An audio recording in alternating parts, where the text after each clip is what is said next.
जय श्री कृष्णा। श्रीमद् भगवद गीता दूसरा अध्याय हिंदी पाठ। संजय बोले कि पूर्वोक्त प्रकार से करुणा करके व्याप्त और आंसुओं से पूर्ण और व्याकुल नेत्रों वाले शोक युक्त उस अर्जुन के प्रति भगवान मधुसूदन ने यह वचन कहा, हे अर्जुन, तुमको इस विषम स्थल में यह अज्ञान किस हेतु से प्राप्त हुआ? क्योंकि यह न तो श्रेष्ठ पुरुषों से आचरण किया गया है, न स्वर्ग को देने वाला है और न ही कीर्ति को करने वाला है। इसलिए हे अर्जुन, नपुंसकता को मत प्राप्त हो, यह तेरे योग्य नहीं है। हे परंतप, तुझ हृदय की दुर्बलता को त्याग कर युद्ध के लिए खड़ा हो। तब अर्जुन बोले कि हे मधुसूदन, मैं रणभूमि में भीष्म पितामह और द्रोणाचार्य के प्रति किस प्रकार बाणों से युद्ध करूंगा? क्योंकि हे अरिसूदन, वे दोनों ही पूजनीय हैं। इसलिए इन महानुभाव गुरुजनों को न मारकर इस लोक में भिक्षा का अन्न भी भोगना कल्याणकारक समझता हूँ। क्योंकि गुरुजनों को मारकर भी इस लोक में रुधिर से सने हुए अर्थ और काम रूप भोगों को तो भोगूंगा। यह मैं नहीं करना चाहता, और हम लोग यह भी नहीं जानते कि हमारे लिए क्या करना श्रेष्ठ है, अथवा यह भी नहीं जानते कि हम जीतेंगे या हमको वे जीतेंगे, और जिनको मारकर हम जीना भी नहीं चाहते, वे ही धृतराष्ट्र के पुत्र हमारे सामने खड़े हैं। इसलिए कायरता रूप दोष करके उपहत हुए स्वभाव वाला और धर्म के विषय में मोहित चित हुआ मैं आपको पूछता हूँ कि जो कुछ निश्चय किया हुआ कल्याणकारक साधन हो वह मेरे लिए कहिए। क्योंकि मैं आपका शिष्य हूँ, इसलिए आपकी शरण हुए मेरे को शिक्षा दीजिए। क्योंकि भूमि में निष्कंटक धन धान्य संपन्न राज्य को और देवताओं के स्वामी पने को प्राप्त होकर भी मैं उस उपाय को नहीं देखता हूँ जो कि मेरी इंद्रियों को सुखाने वाले शोक को दूर कर सकें। तब संजय बोले, हे राजन, निद्रा को जीतने वाले अर्जुन अंतर्यामी श्री कृष्ण महाराज के प्रति इस प्रकार कहकर फिर श्री गोविंद भगवान से युद्ध नहीं करूंगा ऐसे स्पष्ट शब्द कहकर चुप हो गए। उसके उपरांत हे भरतवंशी धृतराष्ट्र, अंतर्यामी श्री कृष्ण महाराज ने दोनों सेनाओं के बीच में उस शोक युक्त अर्जुन को हंसते हुए यह वचन कहे, हे अर्जुन, तू न तो शोक करने योग्यों के लिए शोक करता है और न पंडितों के वचनों को कहता है, परंतु पंडित जन जिनके प्राण चले गए हैं उनके लिए और जिनके प्राण नहीं गए हैं उनके लिए भी शोक नहीं करते हैं। क्योंकि आत्मा नित्य है, इसलिए शोक करना अयुक्त है। वास्तव में न तो ऐसा ही है कि मैं किसी काल में नहीं था, अथवा तू नहीं था, अथवा ये राजा लोग नहीं थे, और न ऐसा ही है कि इससे आगे हम सब नहीं रहेंगे। किंतु जैसे जीवात्मा की इस देह में कुमार, युवा और वृद्धावस्था होती है, वैसे ही अन्य शरीर की प्राप्ति होती है। उस विषय में धीर पुरुष मोहित नहीं होता है। अर्थात जैसे कुमार, युवा और जरावस्था रूप स्थूल शरीर का विकार अज्ञान से आत्मा में भरता है, वैसे ही एक शरीर से दूसरे शरीर को प्राप्त होना रूप सूक्ष्म शरीर का विकार भी अज्ञान में ही आत्मा में भसता है। इसलिए तत्व को जानने वाला धीर पुरुष इस विषय में मोहित नहीं होता। हे कुंती पुत्र, सर्दी गर्मी और सुख दुख को देने वाले इंद्रिय और विषयों के संयोग तो क्षणभंगुर और अनित्य हैं। इसलिए हे भरतवंशी अर्जुन, उनको तू सहन कर।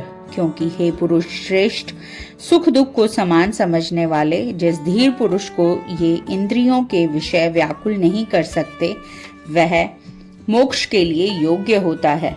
और हे अर्जुन, असत वस्तु का तो अस्तित्व नहीं है और सत का अभाव नहीं है। इस प्रकार इन दोनों का ही तत्वज्ञानी पुरुषों द्वारा देखा गया है। इस न्याय के अनुसार नाश रहित तो उसको जान कि जिससे यह संपूर्ण जगत व्याप्त है, क्योंकि इस अविनाशी का विनाश करने का कोई भी समर्थ नहीं है। और इस नाश रहित अप्रमेय नित्य स्वरूप जीवात्मा के ये सब शरीर नाशवान कहे गए हैं। इसलिए हे भरतवंशी अर्जुन, तू युद्ध कर। जो इस आत्मा को मारने वाला समझता है तथा जो इसको मरा मानता है, वे दोनों ही नहीं जानते, क्योंकि यह आत्मा न मरता है और न मारा जाता है। यह आत्मा किसी काल में भी न जन्मता है और न मरता है। अथवा यह न आत्मा होकर फिर होने वाला है, क्योंकि यह अजन्मा, नित्य, शाश्वत और पुरातन है। शरीर के नाश होने पर भी यह नाश नहीं होता है। हे प्रथापुत्र अर्जुन, जो पुरुष इस आत्मा को नाश रहित, नित्य, अजन्मा और अव्यय जानता है, वह पुरुष कैसे किसको मरवाता है और कैसे किसको मारता है। और यदि तू कहे कि मैं तो शरीर के वियोग का शोक करता हूँ, तो यह भी उचित नहीं है, क्योंकि जैसे मनुष्य पुराने वस्त्रों को त्याग कर दूसरे नए वस्त्रों को ग्रहण करता है, वैसे ही जीवात्मा पुराने शरीरों को त्याग कर दूसरे नए शरीरों को प्राप्त होता है। हे अर्जुन, इस आत्मा को शस्त्र आदि नहीं काट सकते हैं और इसको आग नहीं जला सकती। इसको जल गीला नहीं कर सकता और वायु सुखा नहीं सकती, क्योंकि यह आत्मा अछेद्य है। यह आत्मा अदाह्य, अकेल्य, अशोक्ष्य तथा यह आत्मा निस्संदेह, नित्य, सर्वव्यापक, अचल, स्थिर रहने वाला और सनातन है। यह आत्मा अव्यक्त अर्थात इंद्रियों का अविषय और यह आत्मा अचिंत्य अर्थात मन का अविषय और यह आत्मा विकार रहित अर्थात न बदलने वाला कहा गया है। इससे हे अर्जुन, इस आत्मा को ऐसा जानकर तू शोक करने योग्य नहीं है, अर्थात तुझे शोक करना उचित नहीं है। यदि तू इसको सदा जन्मने और सदा मरने वाला माने तो भी हे अर्जुन, इस प्रकार शोक करने को योग्य नहीं है, क्योंकि ऐसा होने से तो जन्मने वाले की निश्चित मृत्यु और मरने वाले का निश्चित जन्म होना सिद्ध हुआ। इससे भी तू इस बिना उपाय वाले विषय में शोक करने को योग्य नहीं है। यह भीष्म आदि के शरीर मायामय होने से अनित्य हैं। इससे शरीरों के लिए भी शोक करना उचित नहीं, क्योंकि हे अर्जुन, संपूर्ण प्राणी जन्म से पहले बिना शरीर वाले और मरने के बाद भी बिना शरीर वाले ही हैं। केवल बीच में ही शरीर वाले प्रतीत होते हैं। फिर उस विषय में क्या चिंता है हे अर्जुन? यह आत्म तत्व बड़ा गहन है, इसलिए कोई महापुरुष ही इस आत्मा को आश्चर्य की ज्यों देखता है और वैसे ही कोई दूसरा महापुरुष ही आश्चर्य की ज्यों इसके तत्व को कहता है और दूसरा कोई ही इस आत्मा को आश्चर्य की ज्यों सुनता है और कोई सुन सुनकर भी इस आत्मा को नहीं जान पाता। हे अर्जुन, यह आत्मा सबके शरीर में सदा ही अवध्य है, इसलिए संपूर्ण भूत प्राणियों के लिए तू शोक करने को योग्य नहीं है। और तू अपने धर्म को देखकर भी तो भय करने वाले को योग्य नहीं है, क्योंकि धर्म युक्त युद्ध से बढ़कर दूसरा कोई कल्याणकारक कर्तव्य क्षत्रिय के लिए नहीं है। हे पार्थ, अपने आप प्राप्त हुए और खुले हुए स्वर्ग के द्वार रूप इस प्रकार के युद्ध को भाग्यवान क्षत्रिय लोग ही पाते हैं। और यदि तू इस धर्मयुक्त संग्राम को नहीं करेगा तो स्वधर्म को और कीर्ति को खोकर पाप को प्राप्त करेगा और सब लोग तेरी बहुत काल तक रहने वाली अपकीर्ति को भी कथन करेंगे, और वह अपकीर्ति माननीय पुरुष के लिए मरण से भी अधिक बुरी होती है।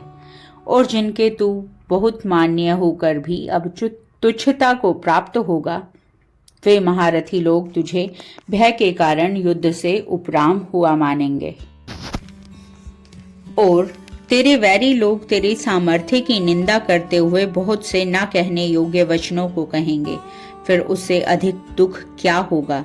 इससे युद्ध करना तेरे लिए सब प्रकार से अच्छा है, क्योंकि या तो मरकर स्वर्ग को प्राप्त होगा अथवा जीत कर पृथ्वी को भोगेगा। इसलिए हे अर्जुन, युद्ध के लिए निश्चय वाला होकर खड़ा हो। यदि तुझे स्वर्ग तथा राज्य की इच्छा न हो तो भी सुख दुख, लाभ हानि और जय पराजय को समान समझकर उसके उपरांत युद्ध के लिए तैयार हो। इस प्रकार युद्ध करने से तू पाप को प्राप्त नहीं होगा।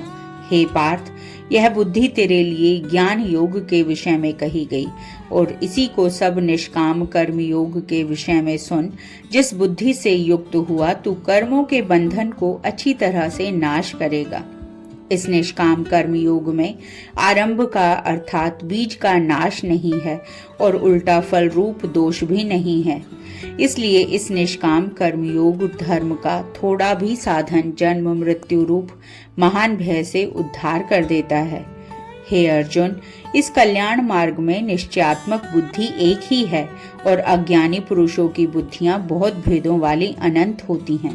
हे अर्जुन, जो सकामी पुरुष केवल फल श्रुति में प्रीति रखने वाले, स्वर्ग को ही परम श्रेष्ठ मानने वाले, इससे बढ़कर और कुछ नहीं है ऐसा कहने वाले हैं, वे अविवेकी जन जन्म रूप कर्म फल को देने वाली और भोग तथा ऐश्वर्य की प्राप्ति के लिए बहुत सी क्रियाओं के विस्तार वाली इस प्रकार की जिस दिखाऊ शोभायुक्त वाणी को कहते हैं, उस वाणी द्वारा हरे हुए चित्त वाले और भोग और ऐश्वर्य में आसक्ति वाले उन पुरुषों के अंतःकरण में निश्चयात्मक बुद्धि नहीं होती है।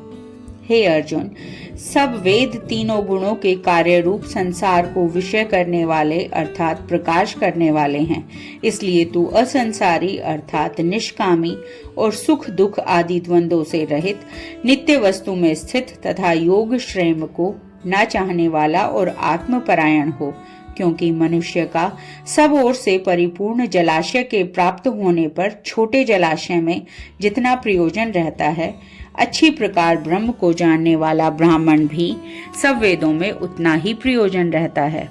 अर्थात जैसे बड़े जलाशय के प्राप्त हो जाने पर जल के लिए छोटे जलाशयों की आवश्यकता नहीं रहती, वैसे ही ब्रह्मानंद की प्राप्ति होने पर आनंद के लिए वेदों की आवश्यकता नहीं रहती। इससे तेरा कर्म करने में अधिकार होवे, फल में कभी नहीं, और तू कर्मों के फल की फल वासना वाला भी मत हो और तेरी कर्म न करने में भी प्रीति न होवे। हे धनंजय, आसक्ति को त्याग कर तथा सिद्धि और असिद्धि में समान बुद्धि वाला होकर योग में स्थित हुआ कर्मों को कर। यह समत्व भाव ही योग नाम से कहा जाता है। इस समत्व रूप बुद्धि योग से सकाम कर्म अत्यंत तुच्छ है। इसलिए हे धनंजय, समत्व बुद्धि योग का आश्रय ग्रहण कर, क्योंकि फल की वासना वाले अत्यंत दीन हैं। समत्व बुद्धि युक्त पुरुष पुण्य पाप दोनों को ही इस लोक में ही त्याग देता है, अर्थात उनसे लिपायमान नहीं होता। इससे समत्व बुद्धि योग के लिए ही चेष्टा कर। यह समत्व बुद्धि रूप योग ही कर्मों में चतुरता है, अर्थात कर्म बंधन से छूटने का उपाय है। क्योंकि बुद्धि योग युक्त ज्ञानी जन कर्मों से उत्पन्न होने वाले फल को त्याग कर जन्म रूप बंधन से छूटे हुए निर्दोष अर्थात अमृतमय परम पद को प्राप्त होते हैं। हे अर्जुन, जिस काल में तेरी बुद्धि मोह रूप दलदल को बिल्कुल तर जाएगी, तब तू सुनने योग्य और सुने हुए वैराग्य को प्राप्त होगा। जब तेरी अनेक प्रकार के सिद्धांतों को सुनने से विचलित हुई बुद्धि परमात्मा के स्वरूप में अचल और स्थिर ठहर जाएगी, तब तू समत्व रूप योग को प्राप्त होगा। इस प्रकार भगवान के वचनों को सुनकर अर्जुन ने पूछा, हे केशव, समाधि में स्थित स्थिर बुद्धि वाले पुरुष का क्या लक्षण है और स्थिर बुद्धि पुरुष कैसे बोलता है, कैसे बैठता है, कैसे चलता है? उसके उपरांत श्री कृष्ण महाराज बोले, हे अर्जुन, जिस काल में यह पुरुष मन में स्थित संपूर्ण कामनाओं को त्याग देता है, उस काल में आत्मा से ही आत्मा में संतुष्ट हुआ स्थिर बुद्धि वाला कहा जाता है, तथा दुखों की प्राप्ति में उद्वेग रहित है मन जिसका, और सुखों की प्राप्ति में दूर हो गई है स्पृह जिसकी, तथा नष्ट हो गए हैं राग, भय और क्रोध जिसके, ऐसा मन बुद्धि स्थिर बुद्धि कहा जाता है। जो पुरुष सर्वत्र स्नेह रहित हुआ उन शुभ तथा अशुभ वस्तुओं को प्राप्त होकर न प्रसन्न होता है और न द्वेष करता है, उसकी बुद्धि स्थिर है। और कछुआ अपने अंगों को जैसे समेट लेता है, वैसे ही यह पुरुष जब सब ओर से अपनी इंद्रियों के विषयों से समेट लेता है, तब उसकी बुद्धि स्थिर होती है। यद्यपि इंद्रियों के द्वारा विषयों को न ग्रहण करने वाले पुरुष के भी केवल विषय तो निवृत्त हो जाते हैं, परंतु राग नहीं मिटते, राग नहीं निवृत्त होता, और इस पुरुष का तो राग भी परमात्मा को साक्षात करके निवृत्त हो जाता है। और हे पुरुष, जिससे कि यत्न करते हुए बुद्धिमान पुरुष के भी मन को यह प्रमथन स्वभाव वाली इंद्रियां बलात् हर लेती हैं, इसलिए मनुष्य को चाहिए कि उन संपूर्ण इंद्रियों को वश में करके समाहित चित हुआ मेरे परायण स्थित होवे, क्योंकि जिस पुरुष के इंद्रियां वश में होती हैं उसकी ही बुद्धि स्थिर होती है। हे अर्जुन, मन सहित इंद्रियों को वश में करके मेरे परायण न होने से मन के द्वारा विषयों का चिंतन होता है और विषयों को चिंतन करने वाले पुरुष की उन विषयों में आसक्ति हो जाती है और आसक्ति से उन विषयों की कामना उत्पन्न होती है और कामना में विघ्न पड़ने से क्रोध उत्पन्न होता है। क्रोध से अविवेक अर्थात मूढ़ भाव उत्पन्न होता है और अविवेक से स्मरण शक्ति भ्रमित हो जाती है और स्मृति के भ्रमित हो जाने से बुद्धि अर्थात ज्ञान शक्ति का नाश हो जाता है और बुद्धि के नाश होने से यह पुरुष अपने श्रेय साधन से गिर जाता है। परंतु स्वाधीन अंतःकरण वाला पुरुष राग द्वेष से रहित अपने वश में की हुई इंद्रियों द्वारा विषयों को भोगता हुआ अंतःकरण की प्रसन्नता अर्थात स्वच्छता को प्राप्त होता है। उस निर्मलता के होने पर उसके संपूर्ण दुखों का अभाव हो जाता है और उस प्रसन्नचित्त वाले पुरुष की बुद्धि शीघ्र ही अच्छी प्रकार स्थित हो जाती है। हे अर्जुन, साधन रहित पुरुष के अंतःकरण में श्रेष्ठ बुद्धि नहीं होती और उस अयुक्त के अंतःकरण में आस्तिक भाव भी नहीं होता। बिना आस्तिक भाव वाले पुरुष को शांति भी नहीं होती। फिर शांति रहित पुरुष को सुख कैसे प्राप्त हो सकता है? क्योंकि जल में वायु नाव को जैसे हर लेता है वैसे ही विषयों में विचरती हुई इंद्रियों के बीच में जिस इंद्रिय के साथ मन रहता है वह एक ही इंद्रिय इस अयुक्त पुरुष की बुद्धि को हरण कर लेती है। इससे हे महाबाहो, जिस पुरुष की इंद्रियां सब प्रकार इंद्रियों के विषयों से वश में की हुई होती हैं उसकी बुद्धि स्थिर होती है। और हे अर्जुन, संपूर्ण भूत प्राणियों के लिए जो रात्रि है उस नित्य शुद्ध बोध स्वरूप परमानंद में भगवत को प्राप्त हुआ योगी पुरुष जागता है और जिस नाशवान क्षण भंगुर सांसारिक सुख में सब भूत प्राणी जागते हैं तत्व को जानने वाले मुनि के लिए वह रात्रि है। जैसे सब ओर से परिपूर्ण अचल प्रतिष्ठा वाले समुद्र के प्रति नाना नदियों के जल उसको चलायमान न करते हुए भी समा जाते हैं, जैसे ही जिस स्थिर बुद्धि पुरुष के प्रति संपूर्ण भोग किसी प्रकार का विकार उत्पन्न किए बिना ही समा जाते हैं, वह पुरुष परम शांति को प्राप्त होता है, ना कि भोगों को चाहने वाला। क्योंकि जो पुरुष संपूर्ण कामनाओं को त्याग कर ममता रहित और अहंकार रहित स्पृहा रहित हुआ बरतता है वह शांति को प्राप्त होता है। हे अर्जुन, यह ब्रह्म को प्राप्त हुए पुरुष की स्थिति है। इसको प्राप्त होकर योगी कभी मोहित नहीं होता है और अंत काल में भी इस निष्ठा में स्थित होकर ब्रह्मानंद को प्राप्त हो जाता है। जय श्री कृष्णा। इति श्रीमद् भगवद गीता रूपी उपनिषद एवं ब्रह्म विद्या तथा योग शास्त्र विषयक श्री कृष्ण और अर्जुन के संवाद में सांख्य योग नामक दूसरा अध्याय। जय श्री कृष्णा।